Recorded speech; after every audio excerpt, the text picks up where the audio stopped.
Welcome back to a new episode of Master Your Marriage. I am Charlotte Snow, and sadly, you may notice that something is missing today.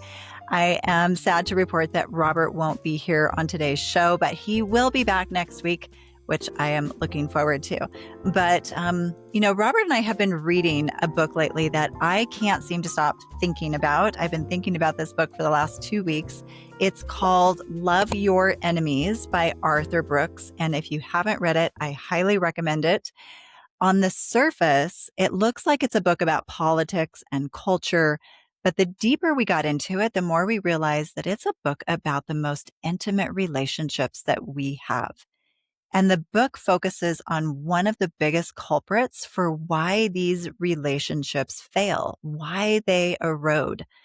And I've spent a lot of time kind of trying to unpack this book in my own head, thinking about it, and, not just reading the words, but letting the words really sit with me for the last couple of weeks and wrestling with them and asking this question that keeps kind of coming up for me, which is, how do we actually walk away from contempt?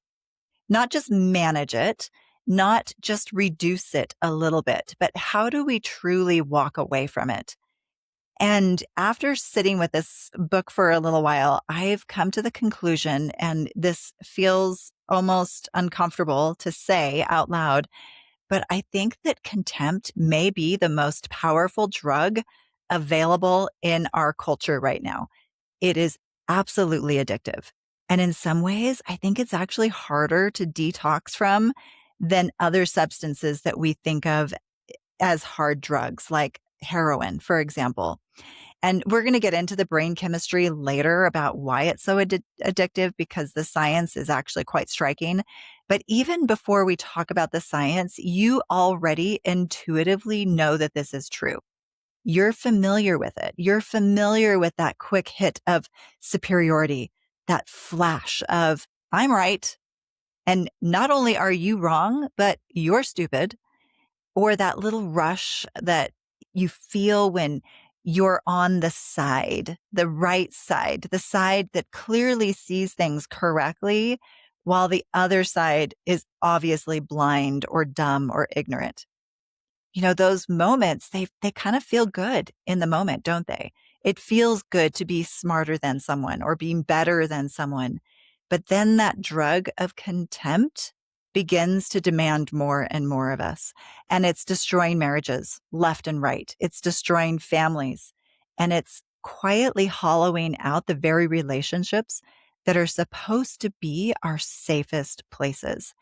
And I believe contempt is even doing something on a much larger scale that I've been thinking a lot about. I think it is helping to drive the division in our society and the loneliness that many of us are feeling in the world right now. There is so much evidence out there that we are going through a loneliness epidemic in our world. Every generation is reporting higher levels of loneliness than the generations that came before it. In fact, Cigna Healthcare fielded a team of expert scientists and physicians to actually study loneliness. And they found that loneliness is rising across all ages, all classes, all genders, all races.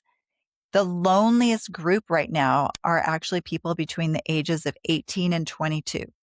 And that's followed by the group between 22 and 30. And following that is the ages of 30 to 40. And this is not just an American story. There's actually a similar pattern that's showing up across other high-income countries. So I think it's interesting and sad that even though we've never been more linked by technology to one another, we actually feel more isolated than we ever have before in history. And we've been through a lot throughout history, haven't we? So today I want to unpack these ideas carefully. We're going to look at what contempt actually is, how it differs from anger. We're going to talk about how it shows up in marriage. We're going to look at how it lights up the reward systems in the brain and how it is moved from our living rooms into the wider culture among our society. And we're going to look at some really hard data. And my hope is that by the end of today's conversation, you might feel a little more inspired toward recovery. Not recovery that we typically talk about with substances, but a relational recovery, a recovery of our ability to treat the people in front of us as still having worth, same as ourselves, even when they frustrate us, even when they see the world differently from us, and even if they've hurt us. And so that's the ground that I hope to cover today. But I want to start with a story that Arthur Brooks tells. And so the year is 1969. The Vietnam War was going really poorly, and troop morale was at an all-time low, and performance was really suffering. And the Nixon administration was brand new. I think they'd been in like a month, and they wanted to understand what was going on, why this was happening. And so they sent a team of experts into the field to study the soldiers and to look at how they were living, what their attitudes were, and what was actually really going on with them. And when the researchers came back, they brought a conclusion that nobody saw coming. What they found was that 20% of active duty U.S. military forces in Vietnam were addicted to heroin. See, heroin was really abundant and it was very cheap. I think they knew going into it that there had been some experimentation with drugs that had been going on, but 1 in 5, 20% of soldiers were addicted to the most addictive substance known at the time. And back then, there weren't great rehabilitation methods. There weren't reliable detox protocols. So officials, the government officials, started shifting from worrying about the war to worrying about what's going to happen when these men come home. And they, of course, they were imagining the worst: ruined cities, ruined towns, a generation of people who were destroyed by addiction. And so they put policies in place and they started to prepare and brace for the disaster that would be coming. And then the soldiers came home and things did not go as expected.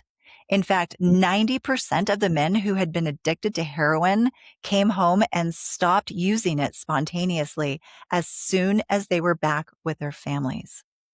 Only about 5% of those actually started using again within the first year. So this was something that had never been documented before, and nobody understood what was happening. How was this possible? Now, here's the clue that Arthur Brooks offers. I don't know if you've ever known anyone that's been addicted to heroin. I actually have. Sadly, an addiction is something that has been prevalent in my family. And I have had my brother, for example, who died from an addiction and at one point was using heroin.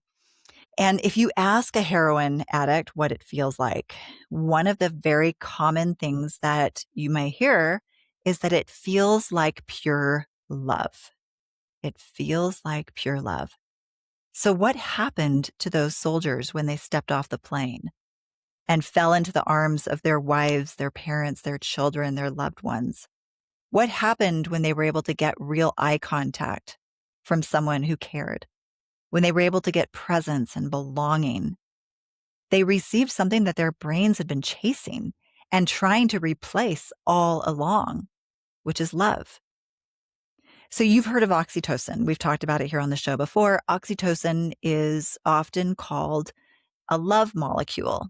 It's a hormone, and it's released mostly through human connection, especially through eye contact. And the research shows that when a parent looks into the eyes of their newborn baby, oxytocin floods both of their brains. And that is how bonding begins and how it forms so intensely between a parent and the infant. So check this out. Oxytocin is so closely tied to the experience of love that researchers have actually begun exploring it as a treatment for opioid withdrawal. And that's because the opioids were occupying the same receptor pathways that the oxytocin, the love hormone, would normally fill. So it seems that when the brain cannot get real connection, it reaches for a chemical substitute. But when real connection returns, sometimes that need for the substitute will collapse. So this story about the soldiers is a story that I had never heard before, and I cannot stop thinking about it because it illustrates something that we already know intuitively about how we're built, that we're created for connection. And there's so much research that we've talked about here on the show that we know backs this up. For example, the neuroscientists at Emory University have used brain scans to show that human connection actually activates the same reward circuits in the brain that light up with other forms of pleasure. When we get genuine connection, those reward pathways fire. And by contrast, when we experience exclusion or rejection, the brain's pain centers activate. So rejection is actually processed in many of the same neural pathways as physical pain. Isn't that fascinating that maybe a broken heart can register in the brain quite literally like a broken bone? So evidence is clear. We are not designed to live without belonging. We are designed for love, for closeness, for eye contact, for presence, for that flood of oxytocin that tells the nervous system, you're safe, you're loved, you belong.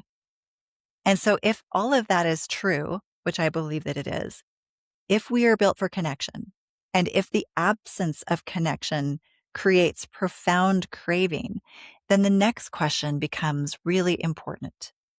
What is it that is systematically cutting us off from the very thing that we need most? And I think this is multifactorial, but I think one of the primary culprits is contempt. So what is contempt? Contempt, it's not anger. A lot of people think it's anger. It's actually something far more destructive and incredibly addictive. Contempt is we'll call it a complex emotion. Some people believe that there are only 4 basic negative emotions that the human brain produces. And those would be anger, disgust, sadness, and fear. And these emotions can then be combined to create other more complex emotions because we know there's more than 4 negative emotions. But think of it kind of like ingredients that you have in your pantry or your refrigerator. If you have flour, sugar, eggs, milk, you can make a lot of different recipes. You can make bread, you can make pasta, you can make pancakes, you can make crepes. Well, contempt is what you get when you mix anger with disgust. Now, I want to be clear that anger itself is not the problem. Anger is what we could call a hot emotion. It comes from the amygdala. It rises up and it provides us with a signal that is really communicating, hey, there's something here that I care about, something that feels wrong and something that I want to change. And John Gottman did decades of research on this, and he found that anger itself is not predictive of divorce. He actually thought it would be. They set out doing the research thinking that anger would be predictive of problems in relationships, of dissatisfaction, of divorce. But it turned out that anger doesn't predict anything. Couples get angry with each other all the time. And couples who get angry with each other can stay deeply connected as long as the underlying regard for one another remains intact. See, anger assumes the other person is still worth engaging with and the problem that's in front of them is still worth trying to fix. But disgust is different.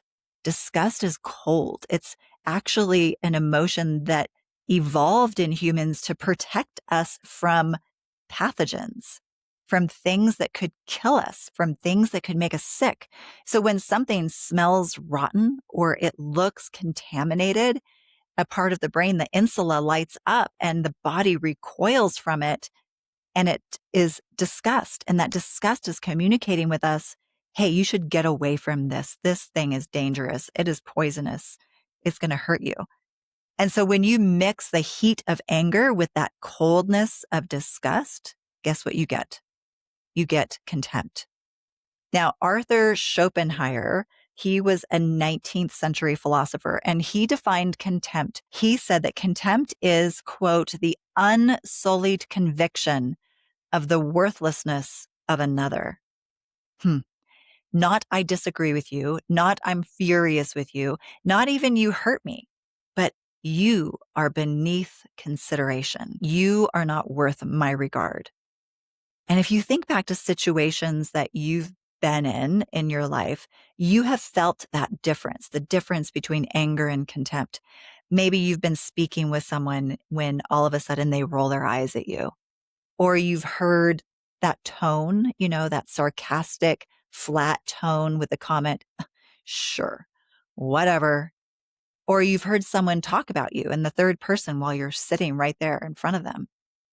The vibe from that isn't, hey, you know what? We have a situation, we have a problem, and we need to solve it together. The vibe is, you're the problem. You disgust me, and you are not even worth my effort. And here's the sad truth that Arthur Brooks makes very, very clear in the book. We are living in a culture that has made contempt normal. We live in a culture of contempt. And this next statistic I want to share with you probably actually won't even come as a surprise to you because you already know this.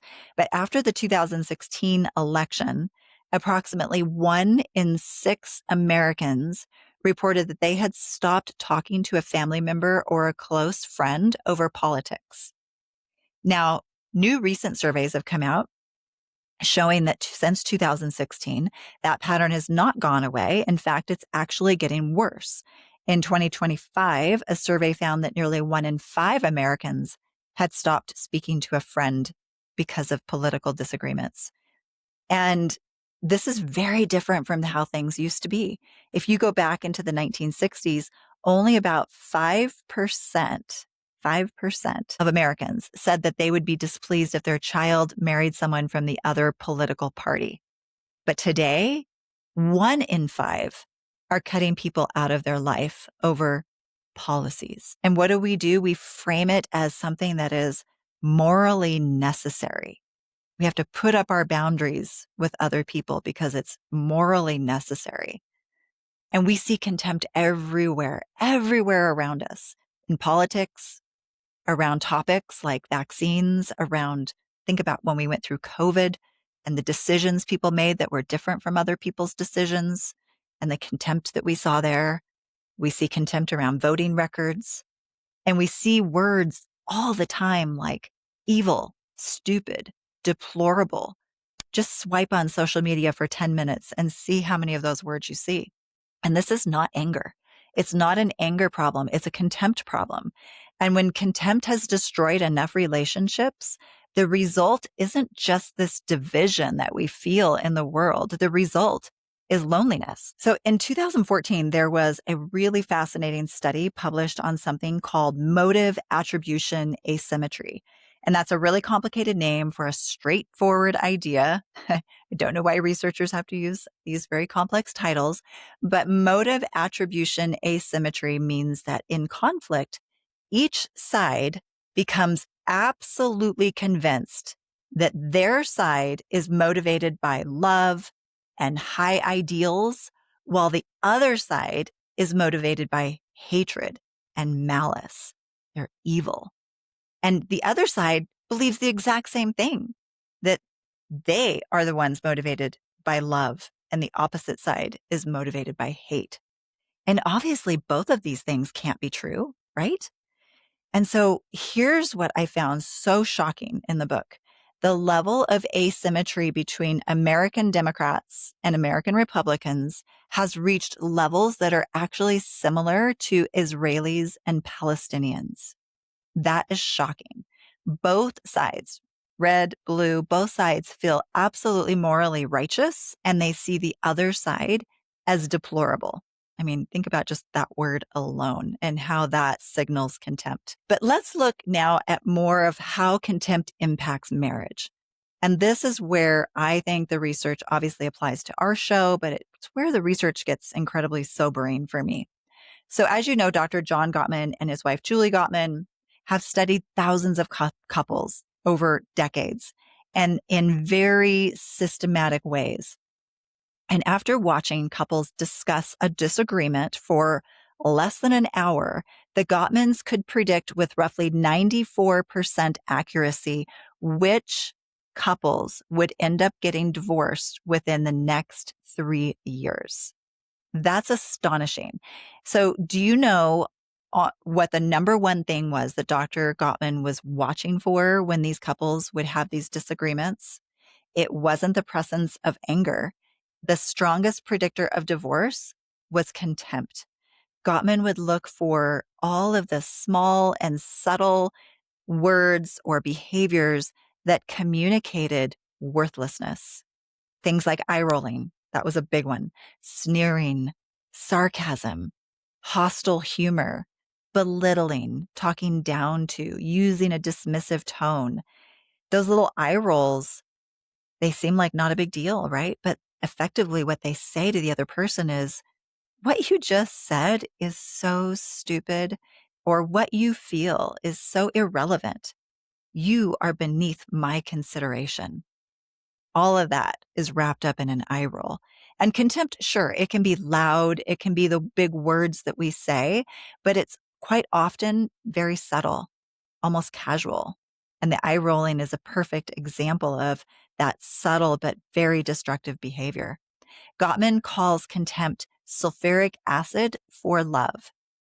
And I think about that metaphor often because I think it's so deliberate and so perfect, because acid does not merely just irritate. It eats through whatever it touches. So contempt does the exact same thing to a relationship. It does not just predict separation. It is actively corroding the sense of safety, the sense of respect, mutual respect between the two of you. And it's eroding the very things that you need in order to make repair ever possible. And the damage isn't something that's just stays emotional or psychological. One of the findings that Dr. Gottman found, and other researchers have backed this up as well, is that contempt actually causes harm on our body. It causes significant physiological consequences. People who live in chronic contempt have higher levels of cortisol, higher levels of adrenaline, and over time, these hormones degrade immune function. So they find that people actually have more infectious diseases when they're exposed to contempt. They've also found that contempt reduces our cognitive performance. It increases anxiety. It increases depression. It creates a sense of rejection. And remember earlier, we talked about rejection. Rejection, as we said, activates the pain centers in the brain. And I think maybe one of the most alarming statistics is that couples who remain locked in these patterns of contempt tend to die significantly earlier. Some of the data actually suggests as much as 20 years earlier.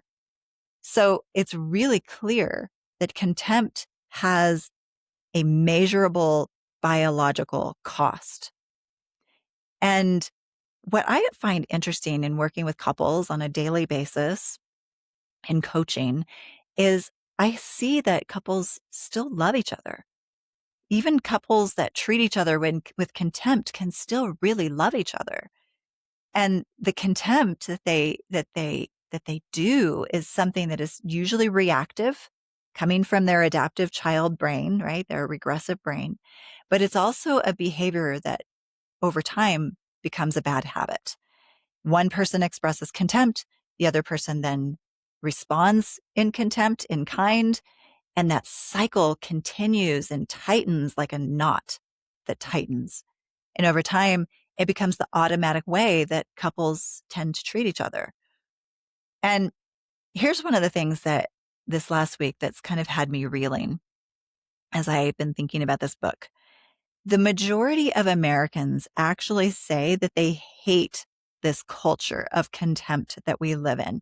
In fact, 93% of people say that they're tired of constant division, constant conflict, and they feel like our country is at a really dangerously low point right now. And many of us would probably say that the contempt that we see daily and hear daily online and in our public life leaves us feeling awful and exhausted and discouraged.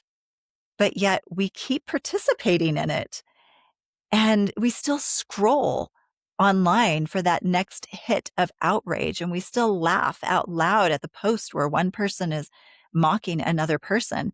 And we still feel that flash of satisfaction when someone on, quote, our side lands a cutting remark to someone who's on the other side. So why do we keep doing something that most of us claim that we are sick of, that we don't like, especially when we look at all this research that shows the damage that it does? Well, have you ever known an alcoholic that wants to stop but can't? It's because contempt is addictive. When we engage in contempt, the brain receives a short hit, a hit of dopamine, a reward. There's a part of your brain called the nucleus accumbens, and that part of the brain registers this hit. And it's the same part of the brain that's also responsible for habit formation. And it's part of the brain that's involved with many chemical addictions.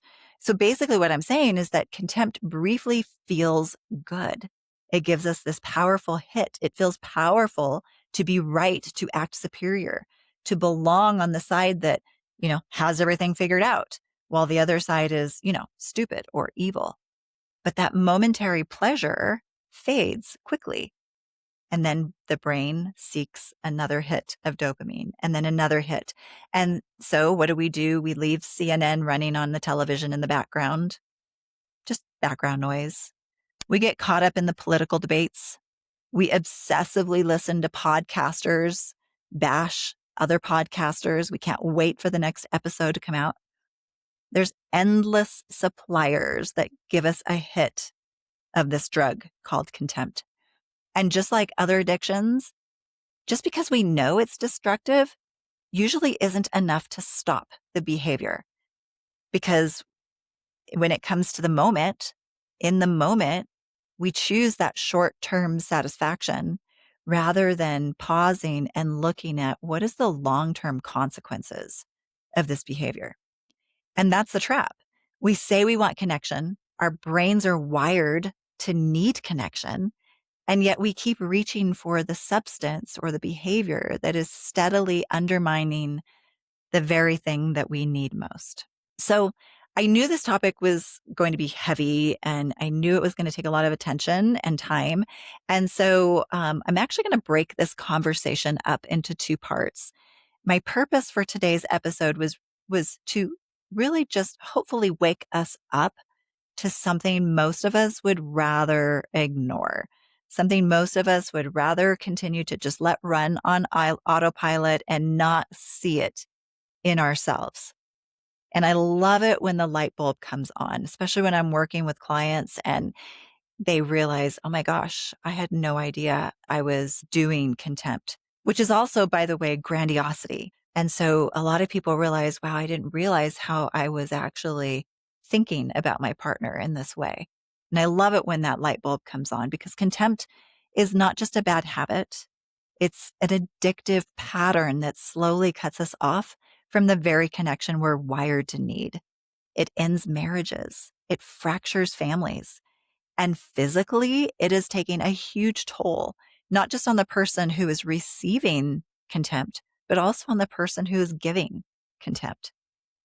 So next week, what I want to do is I want to move into more conversations about solutions that the active things that we can do in our life to change this pattern. And in the meantime, I want to just give you one simple assignment for this week ahead. I want you just to notice. I want you to pay attention to the moments when contempt shows up in your tone of voice, in the little eye roll, in the little snicker, in the post online on social media that you linger on, and maybe even in the quiet story that you tell yourself about someone who disagrees with you. What are you saying inside of yourself? And just allow yourself to notice without judgment. Just notice. It's not something you need to fix today. I just simply want you to see it and get honest about how often it really is appearing in your life. And then next week, I want to discuss a question that's been on my heart. And that question is it actually possible to build a home and a marriage that's free of contempt, but still continue to participate in contempt outside the walls of your home? And I'm curious what you think about that question.